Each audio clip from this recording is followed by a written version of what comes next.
욥기서 32장 10절에서부터 22절까지입니다. 욥이 고난을 받을 때 욥의 곁에 있던 네 사람이 있었습니다. 세 사람은 욥의 친구들입니다. 그 욥과 나이가 비슷한 친구들이에요.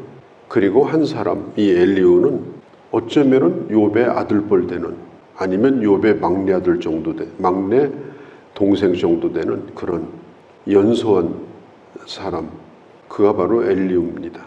근데 엘리후는 이런 얘기를 해요. 젊은 사람도 노인보다 더 지혜로울 수가 있다. 그리고 더 의로울 수가 있다. 그러면서 경험으로 봐서는 짧지만 하나님의 지혜를 통해서는 그것은 나이와 상관없이, 경험과 상관없이 얼마든지 지혜를 말할 수가 있다. 그런 얘기를 해요.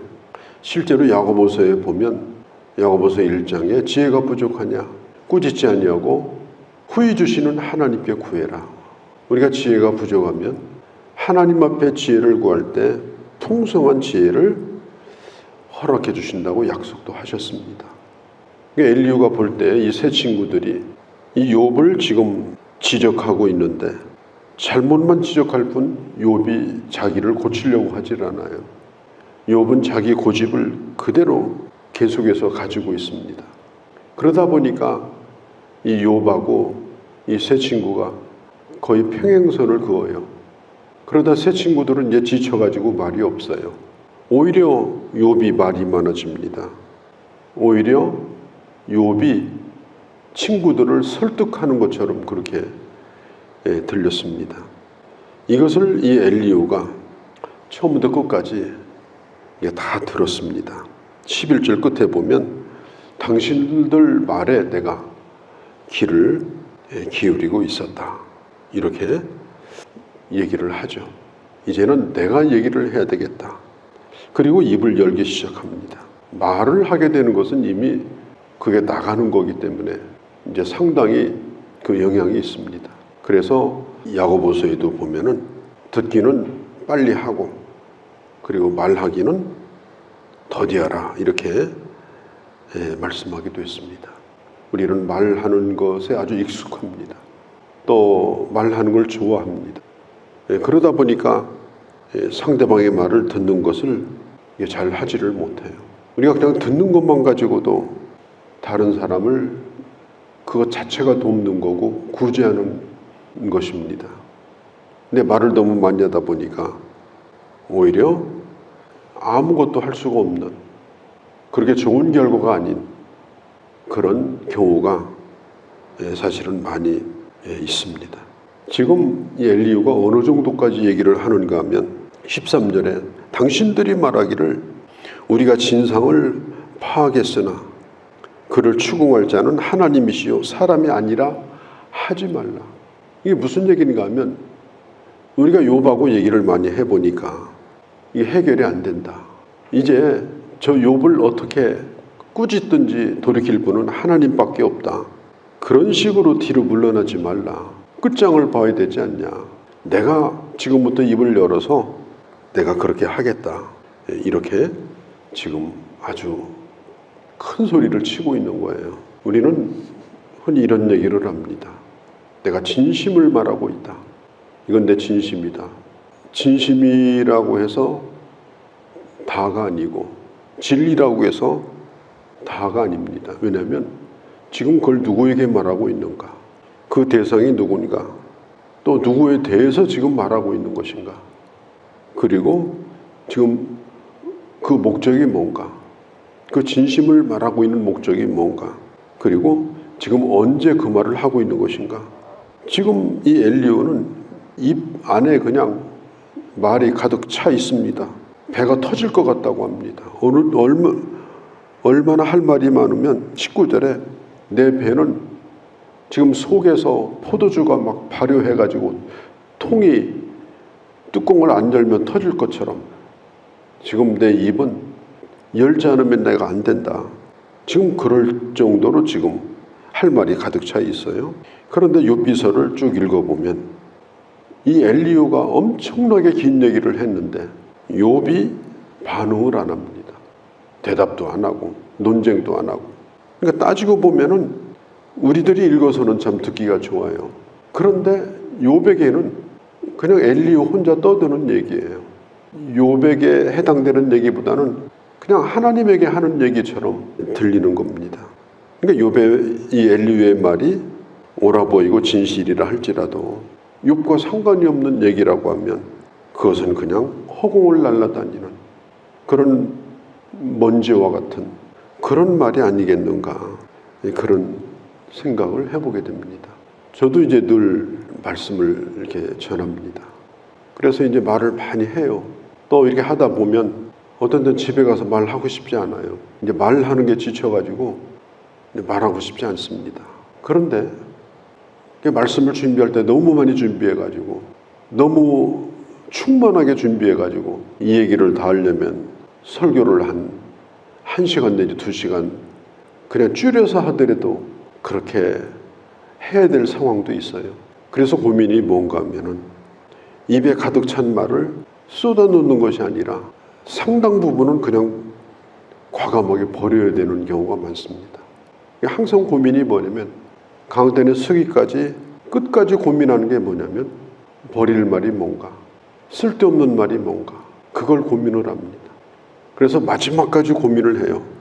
내 안에 쌓아둔 것을 털어내고 또 내가 진심을 다해서 설교 준비했으니까 이건 진심이니까 이 얘기를 다 하자.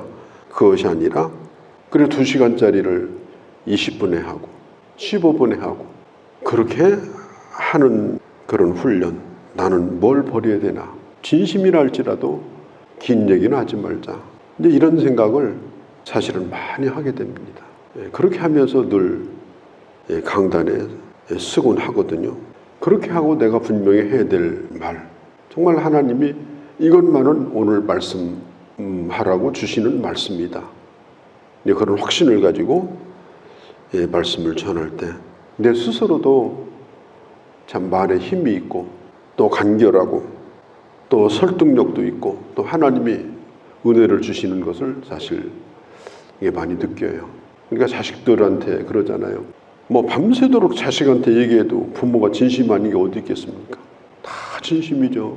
그런데 그게 길어지면 그건 진심이 아니에요. 잔소리가 돼요. 부모가 너는 엄마 진심도 몰라주냐. 그건 진심이 문제가 아니에요. 너무 길어지고 너무 많아지는 거예요. 지금 이 엘리후 같은 경우는 아주 입속에 이게 가득 차가지고 뭐 터질 것 같으대요. 터질 것 같으니까 말을 하긴 해야 되잖아요. 그런데 너무 길었어요. 5장씩이나 한 거예요. 그런데 욥은 대답도 안 해요. 그의 진실이 욥에게 다 전달이 안 된 것 같다 라고 하는 아쉬움을 욥기서를 보면서 읽게 되어집니다. 그러나 이 엘리후에게 우리가 꼭 배워야 될 부분은 그는 18절에 보면 내 속에 말이 가득하니 내 영이 나를 압박함이라. 그게 뭐냐면은 정말 하나님께서 내게 하실 말씀을 내게 주시고 또 자기 스스로가 하나님의 말씀이 충분하다는 것을 자기가 느끼는 거예요. 나는 내 속에 뭐가 끓어오르는가? 긍정적인 말인가? 아니면 부정적인 말인가? 미래지향적인 것인가? 아니면 과거지향적인 것인가? 우리가 말씀을 한 번 읽으면 감동이 없어요. 2번 읽으면 좀 말할 게 쌓여요. 3번 읽으면 좀 더 쌓여요. 그러다가 말씀을 깊이 묵상하면 내가 전하고 싶은 얘기가 내 안에 가득 차게 돼요. 그리고 입을 열게 되면 그때부터 그 말씀이 운동력이 있어요. 중요한 것은 우리가 하나님의 말씀을 전할 때 이 주님으로부터 이 듣는 거, 이게 아주 중요합니다.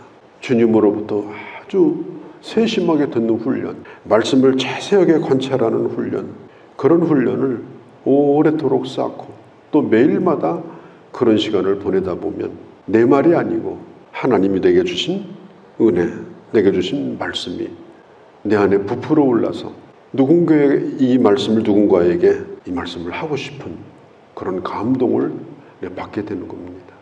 우리가 영혼을 정말 변화시키고 또 감화를 주고 우리가 그렇게 하고 싶다고 하면 주의 말씀을 깊이 묵상하고 그리고 그 말이 내 말이 아니라 하나님의 말씀이 되어지도록 성령 충만하고, 그리고 우리가 영혼을 양육한다면 참 얼마나 놀라운 일이 생기겠는가.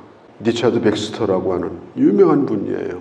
이분이 예레미야의 이런 장면을 묵상하다가 그가 한 얘기가 있습니다. 이렇게 얘기했어요. 내 마음에 불이 붙기 전에는 다른 사람에게 불을 붙일 수가 없다. 다른 사람을 뜨겁게 만들고 불을 붙이려면 먼저 내 마음에 불이 붙어야 된다.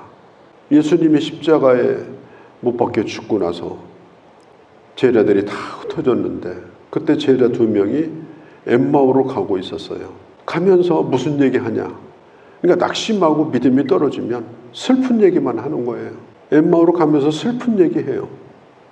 그런데 가다가 캄캄한 밤인데 얼굴도 안 보이는데 어떤 사람이 옆에 붙었어요. 같이 가자고. 그래서 동행을 합니다. 성경 말씀을 풀어줘요. 예수님에 대해서 특별히 풀어줍니다. 근데 말씀을 듣는 가운데 이상하게 속이 뜨거워지는 거예요. 어둠이 사라지는 거예요. 힘이 생기는 거예요. 그러다가 엠마오로 가서 주막에 갔는데 딱 보니까 자기와 동행하신 분이 바로 예수님이었어요. 그리고 예수님이 사라집니다. 그때 두 친구가 한 얘기가 있습니다. 그분이 말씀을 풀어주실 때 우리 중심이 불 붙는 것 같지 않았느냐 서로 얘기를 합니다. 하나님의 말씀을 들을 때에 중심이 불 붙는 것 같았어요. 그래서 제자들은 다시 예루살렘으로 돌아갑니다. 예루살렘으로 다시 돌아가요. 뭐 했을 때? 말씀을 들었을 때. 하나님의 말씀은 우리를 뜨겁게 합니다. 나도 불이 붙고 다른 사람도 뜨겁게 하는 그런 역사를 일으킬 수가 있는 것입니다. 엘리후가 오늘 본문 끝에 뭐 이런 얘기를 해요. 나는 누구 편도 듣지 않을 것이고 사람 듣기에 좋은 말도 하지 않을 것이고 또 아첨도 나는 하지 않을 것이다. 내가 그렇게 한다면 하나님이 나를 데려가실 것이다. 하나님의 영이 나를 감동해서 내가 이제까지 들었던 얘기를 다시 한번 깊이 생각하면서 내가 지금부터 입을 열겠다. 나를 데려가시리로다.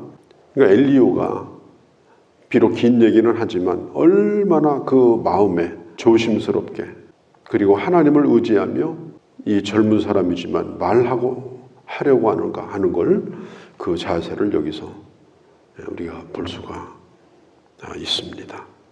우리는 늘 하나님의 말씀을 듣는 사람들이니까 하나님의 말씀이 내 입속에 가득해서 영혼을 사랑하는 마음도 가득해서 그 말씀으로 나도 뜨거워지고 또 다른 사람에게도 은혜의 불을 붙일 수 있는 그런 사람이 되기를 우리가 열망하고 또 그런 길을 걸어가는 그런 주님의 자녀들이 다 되어지기를 바랍니다.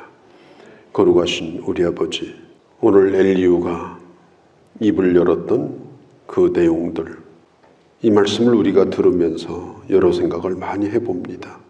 우리는 어떻게 들었고 어떻게 말하였고 또 누구에게 말을 하였고 어떤 자세로 우리가 입을 열었는가 다시 한번 생각해 보게 됩니다. 하나님, 우리 안에 하나님의 말씀이 가득하게 하시고 또 영혼을 사랑하는 뜨거운 마음도 가득하게 하시고 성령이 말하게 하심으로 영혼을 살리고 회복시키고 그리고 주님을 향하여 다시 나아갈 수 있게 하는 그런 귀한 사역을 감당하는 그런 저희가 되도록 저희들에게 은혜를 베풀어 주시고 또 그러한 길을 걸어가는 저희가 되게 하여 주옵소서. 오늘 이 하루도 주께 의탁합니다. 우리 주 예수님의 이름으로 기도하옵나이다. 아멘.